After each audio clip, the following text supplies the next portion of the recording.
जी अस्सलाम वालेकुम जी। आज हम बात करेंगे परफॉर्मा प्रमोशन के बारे में। जो परफॉर्मा प्रमोशन होती है ये सिविल सर्विसेज एक्ट 1974 में बड़ी एलैबोरेटिवली डिफाइंड है, और सीनियरिटी के जितने भी डिस्प्यूट्स हैं वो नॉर्मली हमने देखा है कि जो परफॉर्मा प्रमोशन होती है इसके ऊपर हर सिविल सर्वेंट की, हर जो है वो सरकारी मुलाजिम की और सरकारी अफसर की नज़र होती है कि परफॉर्मा प्रमोशन जहाँ पे ड्यू है वहाँ पे उनको दे दी जाए। अब परफॉर्मा प्रमोशन होती क्या है और इससे रिलेटेड जो समात पंजाब सर्विस ट्राइब्यूनल में जिसका मैं हिस्सा रहा, वो उसमें क्या हुआ ये मैं आपको आगे चल के बताऊँगा। परफॉर्मा प्रमोशन की अगर हम बात करें तो ये बेसिकली इन सिंपल वर्ड्स ये प्री डेटेड प्रमोशन होती है अगर दो सरकारी अफसर हैं जिनकी सीनियरिटी एक ही लेवल की है और एक उनमें से किसी भी रीज़न की वजह से प्रमोट हो जाता है, जो डीपीसी होती है उसके थ्रू या मीटिंग जो भी उनके डिपार्टमेंटल है प्रमोशन बोर्ड की मीटिंग में प्रमोट हो जाता है, और एक जो है वो प्रमोशन से रह जाता है और इस बात को 3-4 साल गुजर जाते हैं, बेशक 5 साल गुजर जाते हैं। तो उन दोनों की जो इंडक्शन होती है, इसकी जो रिक्वायरमेंट है वो ये है कि इन दोनों की जो इंडक्शन है दोनों अफसरान की, ये सेम टाइम पे हुई है, इनकी सीनियरिटी सेम है, तो दोनों का प्रमोशन पे उतना ही राइट बनता है जितना कि किसी और का बनता है जिनकी प्रमोशन ड्यू हो। तो इनमें से जब एक प्रमोट हो जाता है और एक प्रमोशन से रह जाता है और वो लेटर ऑन वो इस चीज़ को अप्लाई करता है अपने डिपार्टमेंट में, डिपार्टमेंटल हियरिंग अप्लाई करता है और अपने डॉक्यूमेंट साथ अटैच करता है कि मैं भी इसी साल में प्रमोट हुआ था, मैं इसी साल में अपॉइंट हुआ था सर्विस में और मेरी भी प्रमोशन ड्यू है। और डिपार्टमेंट अगर समझता है कि किसी अनफोर्सिन रीजंस की वजह से या किसी पॉलिटिकल रीजंस की वजह से उसकी प्रमोशन जो है वो उसको ड्यू नहीं दी गई, तो वो उसको जो है प्रोफॉर्मा प्रमोशन दे देते हैं। प्रोफॉर्मा प्रमोशन का मतलब है कि वो प्री डेटेड प्रमोशन देते हैं कि उसकी प्रमोशन फॉर एग्ज़ाम्पल अगर 2003 में उसके साथी की प्रमोशन हो गई जैसे हमारे केस में हुआ, और 2005 में जो है वो उसकी अपनी प्रमोशन हुई, इसका मतलब है कि वो 2 साल जो है वो जूनियर हुआ प्रमोट, 2 साल जूनियर रहा वो प्रमोशन के बाद भी अपने बैच फेलो से। तो वो परफॉर्मा प्रमोशन जब उसको मिलेगी इसका मतलब होगा कि आपकी जो प्रमोशन है वो उसकी सीनियरिटी और उसके जितने एरियर्स हैं वो 2003 से ही काउंट होंगे जब से उसका बैच फेलो जो है प्रमोट हुआ था। तो in simple words pro forma promotion ये होती है कि अगर आप एक सर्विस में जो है 2-3 लोगों की सीनियरिटी सेम है और अगर एक बंदे को प्रमोशन दे दी जाती है और उसी सेम लेवल के बंदे को जो उसी सर्विस में है उसको प्रमोशन नहीं दी जाती, तो जिसको प्रमोशन नहीं मिलती वो इसको अप्लाई करता है या कोर्ट में चला जाता है या अपने डिपार्टमेंट के अंदर विद इन डिपार्टमेंट हियरिंग में जाता है और वहाँ पे जाके अपनी जो है वो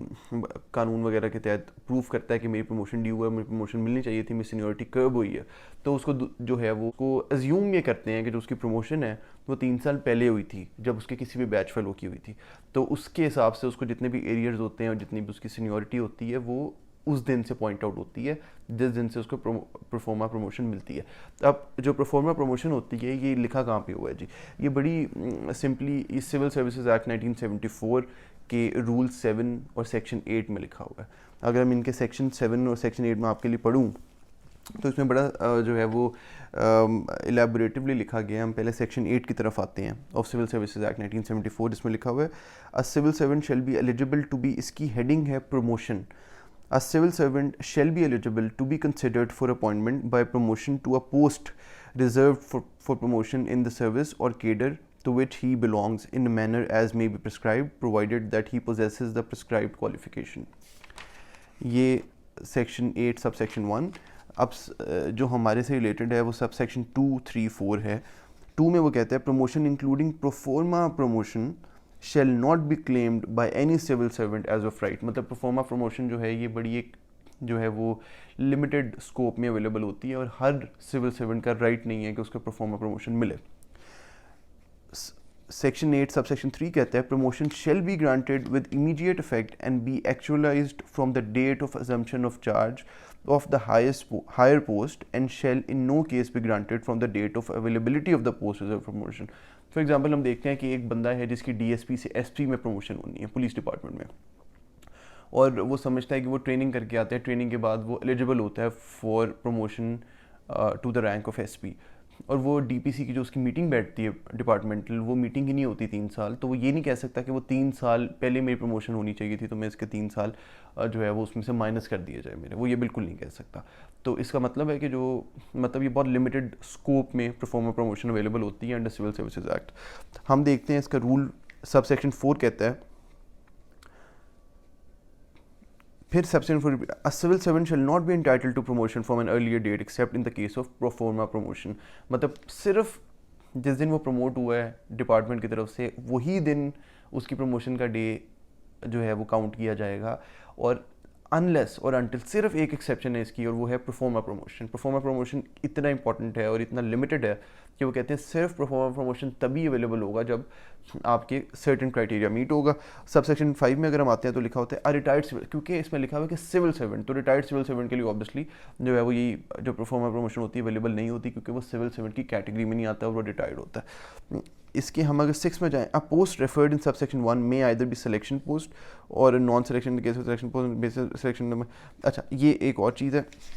हम इसमें देखते हैं कि परफॉर्मर प्रमोशन बेसिकली हमने देखा कि जो सेक्शन 8 सब सेक्शंस में इसकी जो डेफिनेशन दी गई है उसके मुताबिक परफॉर्मर प्रमोशन एक बहुत लिमिटेड स्कोप में दी जा सकती है। हर दूसरा बंदा जो सिविल सर्वेंट है वो अपनी ड्यू डेट से परफॉर्मर प्रमोशन क्लेम नहीं कर सकता। और दूसरी बात यह है कि रिटायर्ड सिविल सर्वेंट इसको क्लेम नहीं कर सकता। रिटायर्ड सिविल सर्वेंट के लिए और जो है रेमेडीज अवेलेबल हैं जो मैं आपको आगे चल के किसी और वीडियो में बताऊँगा।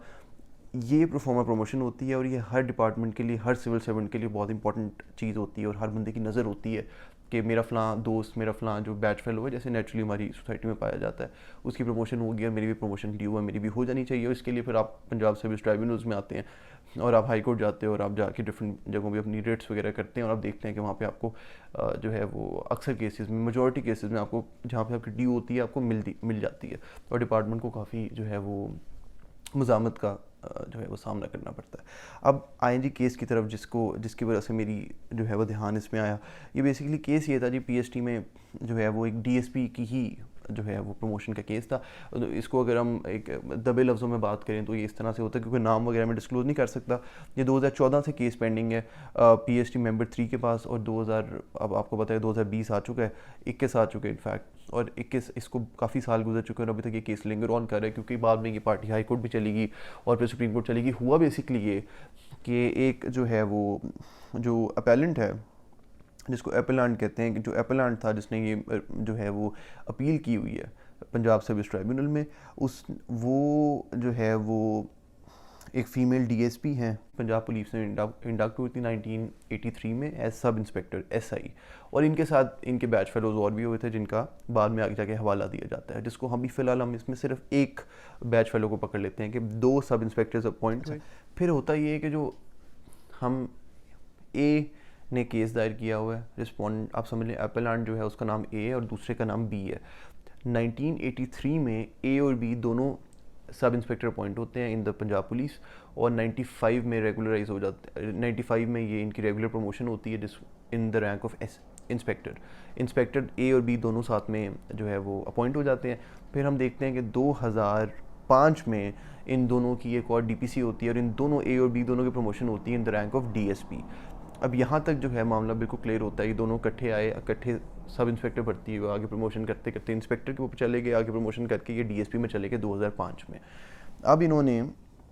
जो है वो हुआ ये कि इस सारी चीज़ के बीच में कुछ नए इंस्पेक्टर्स डायरेक्टली, आपको याद होगा कि 91-92 में जो है वो नवाज शरीफ की गवर्नमेंट ने डायरेक्ट इंस्पेक्टर्स भर्ती किए थे। वो डायरेक्ट इंस्पेक्टर्स जो हैं वो 91-92 में भर्ती होते हैं और वो आके सुप्रीम कोर्ट में एक अपनी जो है वो अपील लेके चले जाते हैं कि जी हमारी सीनियरिटी इनकी वजह से इफेक्ट होती है, क्योंकि इनको जो है वो आपने इनको हमारे से इक्वल लेवल दे दिया, आप ये 1995 में इंस्पेक्टर बन गया तो हमें इनसे सीनियर होना चाहिए क्योंकि हम डायरेक्ट आए और हमारी प्रमोशन इनसे पहले होनी चाहिए। सुप्रीम कोर्ट जो है वो हुक्म देता है जो है वो डिपार्टमेंट को कि आप इसमें अंडर रूल 7(2) और rule 8 of Punjab civil services act जो है पंजाब सिविल सर्विसेज रूल्स के अंदर इसको देखें और फिर इनकी सीनियरिटी दोबारा को रीडिफाइन करें। इनकी सबको जो नए इंस्पेक्टर्स भर्ती हुए हैं उनको भी, और जो पुराने प्रमोट होके हुए हैं इनको भी आपस में जो है वो कंपेयर करें और इनकी सीनियरिटी को आप रीस्केड्यूल करें और इसको रीडिफाइन करके आप हमें एक रिपोर्ट सबमिट कराएं। उस रिपोर्ट के तहत होता यह है कि थोड़ी सी अपसेटिंग सिचुएशन आ जाती है कि जब ये सुप्रीम कोर्ट में 2008-9 में केस लगता है, तब तक 2005 में ए और बी दोनों जो सब इंस्पेक्टर भर्ती हुए थे, इन दोनों in the rank of DSP promotion हो चुकी होती है 2005 में, ए और बी दोनों की। अब होता ये है कि जब सुप्रीम कोर्ट रीडिफाइन करने के लिए कहती है, तो इन सीनियरिटी को जब वापस वो डटोला जाता है, और जो डिपार्टमेंट है वो देखता है, डिपार्टमेंट एक कमेटी बनती है, डिपार्टमेंटल स्क्रूटनी कमेटी के जो मेंबर थे वो थे additional IG Punjab, DIG headquarters, DIG PHP Punjab, additional IG legal and deputy director registrar CPO, मतलब आईजी ऑफिस। कमेटी इन सब की ग्रीवियंसेस को सुनने के लिए, इनकी ग्रीवियंसेस सुनती है, लॉ के तहत इनकी सीनियरिटीज़ को रीडिफाइन करती है। तो जो ए होता है, जो ए डीएसपी होती है, वो बी डीएसपी से सीनियरिटी में पीछे रह जाती है, क्योंकि जो बी डीएसपी होती है, इसको वो जो रीडेफिनेशंस होती हैं, जो नई लिस्टें बनती है, उस लिस्ट के तहत जो बी है उसको जो है वो प्रमोट कर देते हैं, परफॉर्मर प्रमोशन दे देते हैं 2001 से। प्रमोट वो 2005 में होती है, लेकिन परफॉर्मर प्रमोशन जो मैंने अभी आपको बताया कि प्री डेटेड प्रमोशन होती है, उसको एरियर्स वगैरह मिलके सीनियरिटी उसकी काउंट होने लग जाती है 2001 से, और जो ये बी की और ए 2005 से ही रहती है। इसका मतलब है कि वो 4 साल जूनियर हो जाती है, ए जो है वो बी से 4 साल जूनियर ऑटोमेटिकली हो जाती है। तो यहाँ पे आके प्रॉब्लम होती है, और ए ने अपील फाइल की हुई है, जो जिसका मैं आपको जिक्र कर रहा हूँ, वो ए ने अपील की पंजाब सर्विस ट्राइब्यूनल ने कि मैं 4 साल पीछे चलेगी, मुझे भी उसी सीनियरिटी के तहत परफॉर्मा प्रमोशन मिलनी चाहिए थी, और मेरा ये लीगल राइट है under section 7(2) of Punjab civil services act. इस बार होता ये है कि जो रिस्पॉन्डेंट नंबर 3 है, मतलब इसमें रिस्पॉन्डेंट नंबर 3 जो है वो जो डीएसपी नंबर बी है, जो बी नंबर मैंने आपको बताया, वो बी रिस्पॉन्डेंट नंबर 3 बनाया हुआ है, और उसने कहा है कि जी इसको क्योंकि परफॉर्मर प्रमोशन मिली है 2005 के बजाय 2001 से, इसकी सीनियरिटी काउंट होती है एस डीएसपी, तो मेरी भी 1 से होनी चाहिए एस डीएसपी। तो वो रिस्पॉन्डेंट नंबर 3 को अंडर सुप्रिटेंडेंट ऑफ पुलिस जो है वो रूल्स 2008 और जो प्रमोशन पॉलिसी 2010 में एक सीएम ने इंट्रोड्यूस की थी, वो उसके तहत उसको 2013 में एसपी बना दिया जाता है। जो डीएसपी 2005 में प्रमोट होती है, लेकिन परफॉर्मर प्रमोशन मिलके उसकी सीनियरिटी 2001 से काउंट होती है, उसको 2013 में एसपी बना दिया जाता है। और ये जो डीएसपी बेचारी है, जो 2005 में उसके साथ सीनियरिटी जिसकी सेम थी, मगर जो री डेफिनेशंस की वजह से वो जूनियर हो गई 4 साल उससे, वो डीएसपी की डीएसपी रहती है और एसपी बनती है। अब अपील इसने फाइल की हुई है, जो ये वाली है, जो ए है, ए ने अपील फाइल की हुई है पंजाब सर्विस ट्राइब्यूनल में कि सुप्रीम कोर्ट वगैरह की डायरेक्शन अपनी जगह पे है, लेकिन मेरा रूल 7(2) के जगह, मेरा रूल जो है वो 7(2) के तहत मेरी सीनियरिटी जो है वो इंटैक्ट रहती है। और मैं आपको रूल 7(2) पढ़ के सुनाऊँ तो बड़ा इंटरेस्टिंग है। इसमें वो कहते हैं seniority on initial appointment to a service cadre और post shall be determined in the prescribed manner. और फिर 7(2) में कहते हैं seniority in a post service और cadre to which a civil servant is promoted shall take effect from the date of regular appointment to the post. मतलब जब से वो पोस्ट में रेगुलर अपॉइंटमेंट होती है, तब से आपने सीनियरिटी करनी है। और इसकी एक एक्सेप्शन है जो रूल 8 में दी गई है परफॉर्मर प्रमोशन की। तो वो कहती है कि मैं 7(2) के तहत मैं भी उतनी सीनियर हूँ जितनी जो है वो बी है, और बी को क्योंकि आपने एसपी बना दी है, तो आप मेरी भी आप परफॉर्मर प्रमोशन मुझे भी दें, और मुझे अब 2005 के बजाय 2001 में जो है वो परफॉर्मर प्रमोशन दे, जिसके तहत मेरी सीनियरिटी सेम लेवल पे चली जाएगी, और 2013 में ऑटोमेटिकली मैं भी जो है एसपी रूल्स के तहत मैं भी जो है वो एसपी प्रमोट हो जाऊंगी। तो ये अपील इन्होंने यहाँ पे की हुई है। 2014 से अपील पेंडिंग है पंजाब सर्विस ट्राइब्यूनल में, और अभी तक ये चल रही है। और बड़ा इंटरेस्टिंग केस इस तरह से है कि जो लॉ समझने वाले लोग हैं और जिनको कानून की समझ है और जो कानून समझना चाहते हैं, वो इसमें बहुत चीज़ें नोट करते हैं कि इसमें सुप्रीम कोर्ट की बहुत जजमेंट्स अवेलेबल हैं, इसमें सुप्रीम कोर्ट की बहुत रेफरेंस दिए गए हैं। फिर ये केस हाई कोर्ट में जाता है, सुप्रीम कोर्ट में जाता है, पीएसटी में चलता है, नई लिस्टें बनती हैं, इंस्पेक्टर्स आते हैं, और डीएसपीज की प्रमोशन रुकी होती है। यहाँ पे अब यहाँ तक बात होगी है कि जज साहब ने कहा है कि मैं अगली हियरिंग में इसका फैसला कर दूंगा, जिससे मैं आपको ऑब्वियसली जो है वो इन्फॉर्म करूंगा जिसके बारे में। होम डिपार्टमेंट भी फरीक बना हुआ है, होम डिपार्टमेंट ने भी अपना रिप्लाई सबमिट करा, आईजी ऑफिस ने रिप्लाई सबमिट करा। जज साहब ने लास्ट वार्निंग दी है कि सीनियरिटीज़ को फाइनल डेफिनेशन में दें, ताकि मैं इसको अंडर रूल 7(2) सीनियरिटी को मद्देनजर रख के इसका फैसला करूँ, और जिसकी प्रमोशन ड्यू है परफॉर्मर प्रमोशन को दूँ, अनलेस के फिर इससे पहले कि वो रिटायर हो जाए, फिर वो उस कैटेगरी में नहीं आ सकेगी, और फिर ऑब्वियसली जो लॉ है वो प्रिवेल नहीं कर सकेगा।